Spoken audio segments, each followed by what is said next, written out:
Hello guys, இந்த வீடியோல ஹெமலி demon reborn மேன்மாவோட 7வது எபிசோட எக்ஸ்பிளனேஷன் தான் பார்க்க போறோம். மத்த 6 எபிசோட எக்ஸ்பிளனேஷன் பார்க்காதவங்க லிங்க் டிஸ்கிரிப்ஷன்ல கொடுத்திருக்கேன், செக் பண்ணி பாருங்க. அதுக்கப்புறம் யாராச்சும் இந்த வீடியோக்கு லைக் போடாம பார்த்துட்டீங்கன்னா மறக்காம லைக் போட்டு பாருங்க. அப்பதான் இந்த வீடியோ நிறைய பேருக்கு ரெக்கமெண்ட் பண்ணும். எனக்கு இந்த வீடியோ போறதுக்கு ஒரு மோட்டிவேஷன் இருக்கும். போன சாப்டர்ல நம்ம ஹீரோ வந்து கடைசியா க்ளோசிங் ட்ரெயினுக்காக ஒரு 4 வருஷம் அந்த குகை மாதிரி இருக்கிற இடத்துல வந்து இருக்கணும். அதுக்கப்புறம் அவன் அங்க இருந்து என்ன பண்ணான் அப்படின்னு சொல்லிட்டு இந்த வீடியோல பார்க்கலாம்.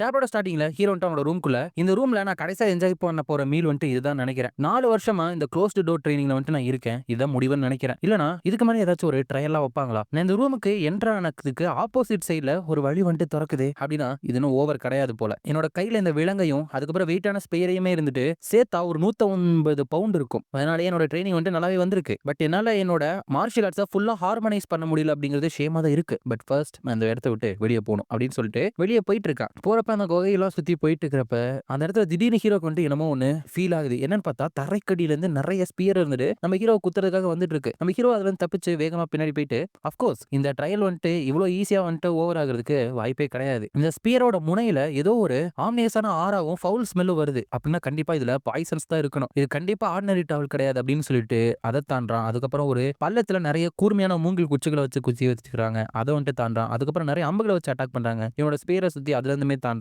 இந்த மாதிரி நிறைய டிராப்ஸ் வந்துட்டு தாண்டி வந்துட்டு இது வந்துட்டு அன்எக்ஸ்பெக்டடா இருக்கு. ஒரு பெரிய வாட்டர் வந்துட்டு இங்க இருக்கு. அதுவும் இது தாண்டணும்னா ஒரு 100 அடியாச்சும் இருக்கும். இது வந்துட்டு கண்டிப்பா கம்மியான டிஸ்டன்ஸ் கிடையாது. என்னோட வெயிட்டை நான் கழட்டிட்டேன் அப்படின்னா இது எனக்கு பெரிய பிரச்சனையே இருக்காது. இல்லைன்னா மூழ்க வாய்ப்பு இருக்கு. பட் இந்த மாதிரி ஒரு தருணத்துல என்னோட வெயிட்ஸ் வந்துட்டு நான் கழட்டி வச்சிட ஆகணுமா? இல்ல, நான் வந்துட்டு ஆல்ரெடி பெரியவனா வளர்ந்துட்டேன். இந்த மாதிரி ஒரு இக்னிசிக்னிஃபிகன்ட்காக நான் வந்துட்டு என்னோட கப்ஸை கலட்டினேன் அப்படின்னா என்னோட மாஸ்டர் டெத்துக்காக பழிவாக அந்த விஷயத்தையே நான் வந்துட்டு மறக்க வேண்டியது வரும். ஏன்னா கண்டிப்பா இதை பண்ண முடியும் வெயிட்டை கலட்டாமையே. நீங்க தாங்கிட்ட எல்லா ட்ரைனிங்கையும் வச்சு பார்க்கும்பொழுது கண்டிப்பா என்னால ஜம்ப் பண்ண முடியும். அப்படியும் ஜம்ப் பண்ண முன்னாடி பேசாட்டி என்ன நானே கொன்னுக்குவேன். ஏன்னா அந்த அளவுக்கு இங்க நான் ட்ரைனிங் எடுத்திருக்கேன் அப்படின்னு சொல்லிட்டு ஓடி போயிட்டு அந்த இடத்துல இருந்து ஜம்ப் பண்றான். அதுவும் 1000 கேல் ஸ்டெப் அப்படிங்கிற ஒரு மார்ஷியல் ஆர்ட்டை வந்துட்டு யூஸ் பண்றான். அதை யூஸ் பண்ணி சக்சஸ்ஃபுல்லா அந்த சைடுமே இருந்துட்டு போயிடறான். I did it. அது வந்துட்டு உண்மையுமே க்ளோஸ் ஷேவ் தான். கிட்டத்தட்ட நான் விழுந்திருப்பேன். பட் என்னோட ஹெவன்வர்ட் சென்சஸ் எல்லாமே லைட்டா டிங்கிள் ஆயிட்டு இருக்கு. அப்பனா யாரோ இந்த இடத்துல வந்துட்டு இருக்காங்க. இதை பாக்குறப்போ ஒரு ஸ்ப்ரிங் ட்ராப் மாதிரி தெரியல. பட் கொல்றதுக்கான அந்த இன்டென்ட் வந்துட்டு எங்க இருந்தோ வர மாதிரி இருக்கே. So second trial of life and death இதுதான் அதுக்கான அர்த்தமா அப்படின்னு போயிட்டு இருக்கிறப்ப ஆக்சுவலா ஏன் அப்படி ஹீரோக்கு தோணுது அப்படின்னா ஒருத்த ஹீரோவை ஃபாலோ பண்ணிட்டு இருக்கான். அவன் நம்ம ஹீரோ பட்டு இந்த இடியட்டுக்கு என்ன பிரச்சனை,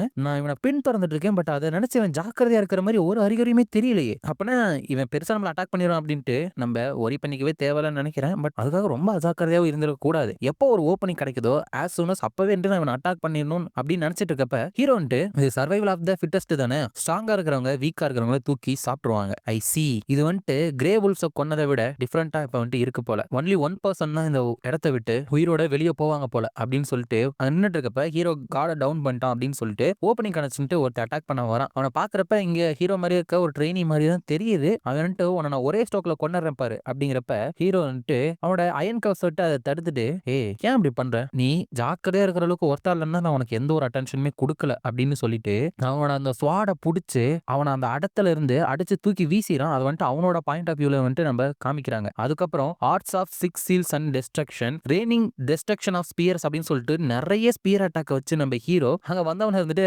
அட்டாக் பண்ணிட்டே இருக்கான். அதுல அவனோட உடம்பெல்லாம் கிழிஞ்சு போயிட்டு அந்த இடத்துலயே அப்படியே இறந்து விழுந்தாராம். அதுக்கப்புறம் தான் அங்க இருக்கிற டோருமே இருந்துட்டு ஓப்பன் ஆகுது. ஹீரோ வந்துட்டு என்னடா அவ்வளவு பிரைட்டா இருக்கே அப்படின்னு பாக்குறப்ப அந்த பிளட் ஸ்வாட் இருக்கா இல்லையா, அவன் தான் இருந்துட்டு கன்கிராச்சுலேஷன் இந்த ட்ரையலை வந்துட்டு சர்வே பண்ணதுக்கு நம்பர் 900. எனக்கு தெரிஞ்சு இதுதான் நம்மளோட ஃபர்ஸ்ட் மீட்டிங் நினைக்கிறேன் அப்படின்னு சொல்றான். அதோட இந்த சாப்டர் வந்துட்டு முடியுது.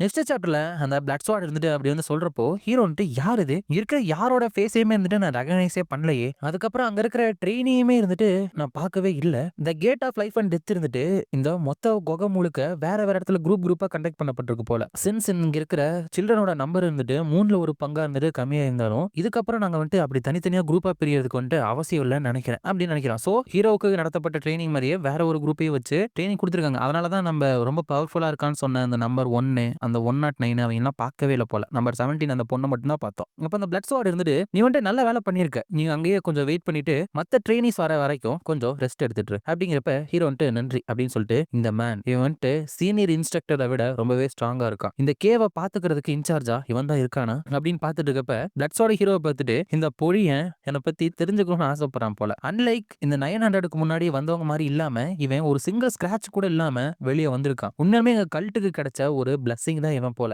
அப்படின்னு நினைக்கிறேன். அதுக்கப்புறம் அந்த நம்பர் 17 அங்க இருக்கால ஆல்வே வந்துட்டு ஃபியூ அவ்வளவுதானே இந்த டெஸ்ட். ஓ நீ வந்துட்டு நம்பர் 900 தானே மூஞ்ச திருப்பிக்கிறத பார்த்தாலே தெரியுது அது நீதான் அப்படிங்கிறப்ப இன்னொருத்தனும் வந்துட்டு வெளியே வரும். ஆக்சுவலா நம்பர் 1 நம்பர் 17 109 அவங்க தான் ஃபர்ஸ்ட் ஸ்ட்ராங்னாங்க. அதுக்கப்புறம் இப்ப நம்ம ஹீரோஸ் சேர்ந்துட்டான். இவங்க 4 பேர் தான் ரொம்பவே ஸ்ட்ராங்கா இருக்காங்க நம்ம கல்ட்டுக்கு முக்கியமானவங்க அப்படின்னு இந்த பிளட் ஸ்வாட் வந்துட்டு நினைக்கிறேன். அதுக்கப்புறம் கடைசியா ஆளா 98வது ஒருத்தர் வந்துட்டு வரான் அப்படின்னு ரிப்போர்ட் பண்றப்ப அந்த பிளட் ஸ்வாட் வந்துட்டு அப்படின்னா சில பேர் வந்துட்டு உயிரோட வெளியே வரதுக்கு வந்துட்டு ஃபெயில் ஆயிட்டாங்க போல. In any case well done. இந்த second gate of life and டெத்தை வந்துட்டு கிராஸ் பண்ணி வந்து எங்க டெமானிக் கல்ட்டுல டெமானிக் கேப்டன்ஸா இருக்கிறதுக்கு தகுதியான ஒரு சீட்டை வந்துட்டு நீங்க கிளைம் பண்ணிருக்கீங்க. வெறும் 20 வயசுலயே நீங்க எங்க கல்ட்டுல இருக்கிற 2000 டெமானிக் கேப்டன்ஸ்ல ஒருத்தவங்களா மாறி இருக்கீங்க. அது மட்டும் கிடையாது, உங்கள சில பேருக்கு டெமானிக் ஜெனரலா வரதுக்கு கூட குவாலிஃபிகேஷன் வந்துட்டு இருக்கு. இந்த செகண்ட் கேட்டை சர்வைவ் ஆனதுக்கு அப்புறம் நீங்க ரொம்ப எக்ஸாஸ்டடா இருக்கிறத வந்துட்டு என்னால பார்க்க முடியுது அப்படின்னு சொல்லிட்டு மனசுக்குள்ள சிங்கிள் டெமானிக் ஜெனரல் எங்களுக்கு இந்த ப்ராஜெக்ட்ல இருந்து கிடைச்சாலும் கூட அது எங்களுக்கு பெரிய பெனிஃபிட் தான். பட் எங்களுக்கு இப்ப